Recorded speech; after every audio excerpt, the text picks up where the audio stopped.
wahiye ofondorora ndabe ko wa muceri wahiye.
baruasa, oye, que baruasa.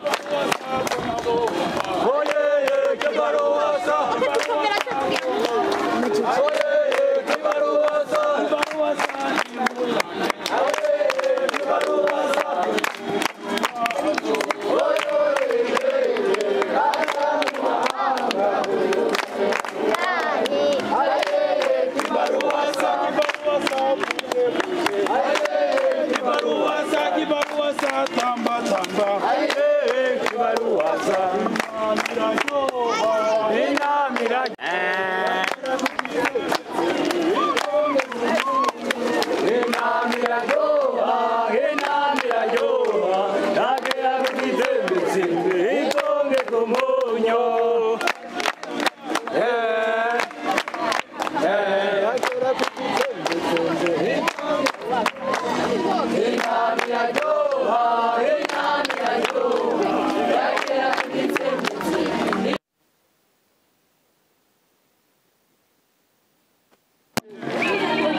Patient.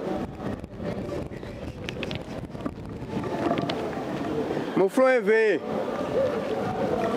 Ici présent, honorable Sachin, ça quitte toujours compétent. La responsabilité de Vigogne. Imyaka yose honorable Sachin Tantare Zeri.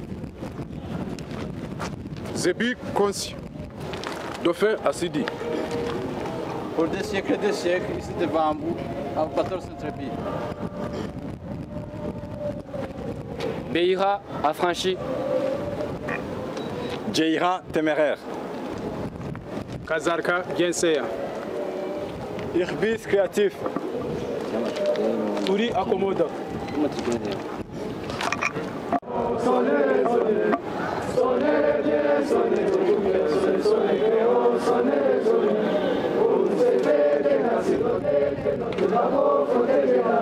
Aqui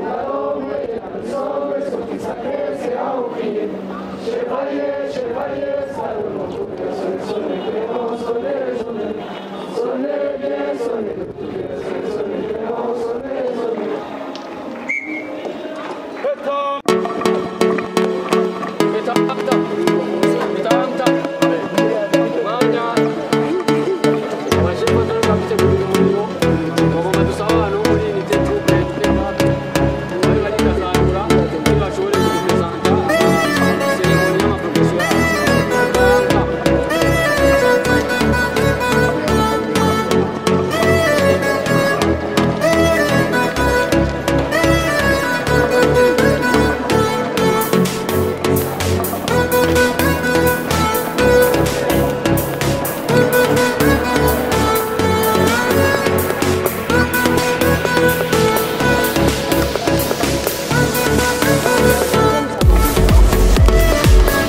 abashoboye gushika ku gasozi abo abimeritaga bazironke no musi tuzibere ku mugaragaro kumwe twashe kwa presenta ku mugaragaro etam tam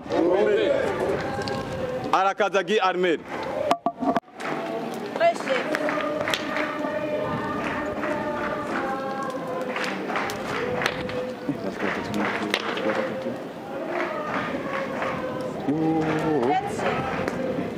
Akiman Abigail.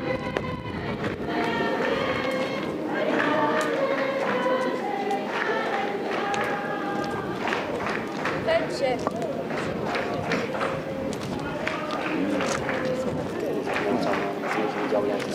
Irumva bon fils. Chef. Irangunda Dodnotie.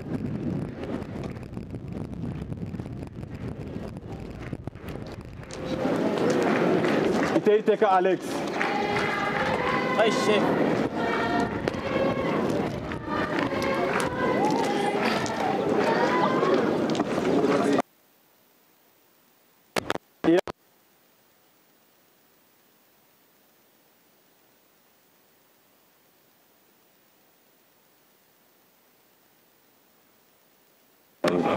Irakoze Jeannette.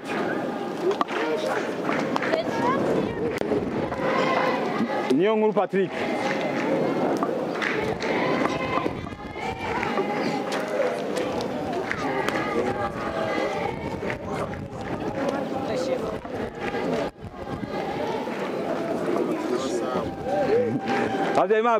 Autant.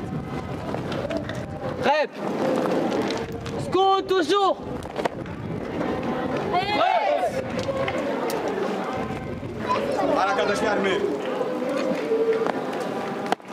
Prêt, chef. Que voulez-vous? Faire ma progression de 3e classe. Qui est le fondateur du mouvement Scout? Lord Robert Stephenson Smith, Baden Poet of Gilwell. Quel est le prix de l'unité? Quelle est la devise de l'unité? Être toujours prêt. Quelle est la tête de groupe de base de l'unité? 6 scouts au minimum, 8 scouts au maximum. Félicitations. Te voilà maintenant porteur de la 3e classe.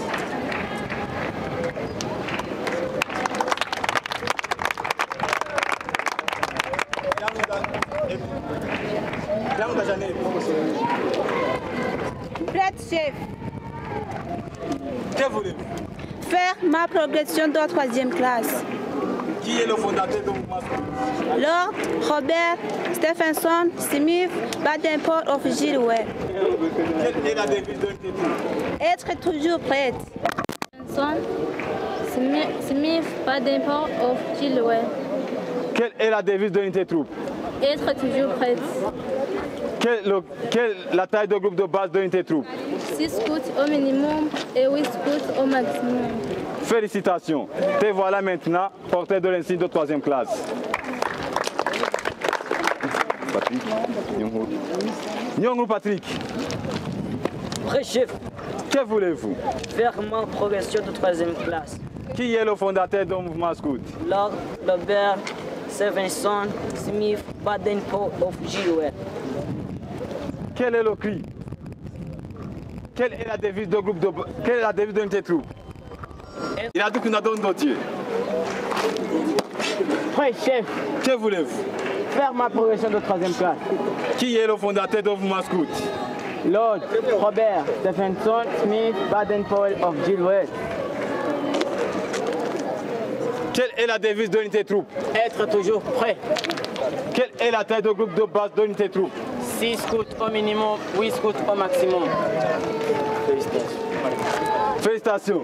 Te voilà maintenant porté. Scout au maximum. Te voilà. Félicitations. Te voilà maintenant porté de la 3e classe.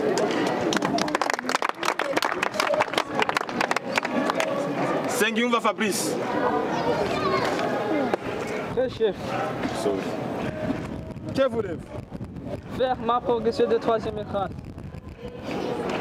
Qui est le fondateur du mouvement scout? Là, Robert Stevenson Smith Baden-Powell of Gilwell. Quelle est la devise de l'unité troupe? Être toujours prêt. Quelle est la taille de groupe de base de l'unité troupe? 6 scouts au minimum et 8 scouts au maximum. Félicitations. Te voilà maintenant porteur de l'insigne de 3e classe. 6 scouts au minimum, 8 scouts au maximum. Félicitations. Te voilà maintenant porteur de la 3e classe.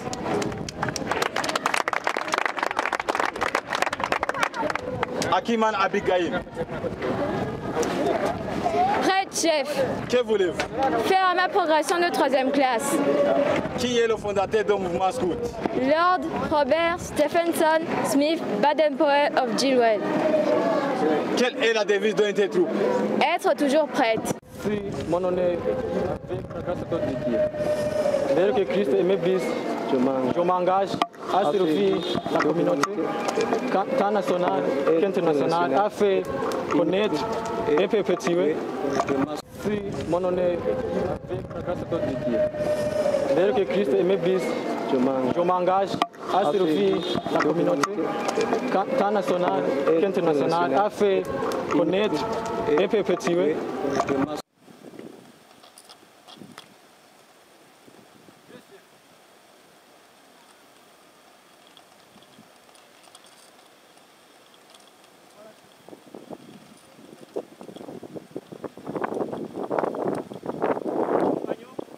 Engagé.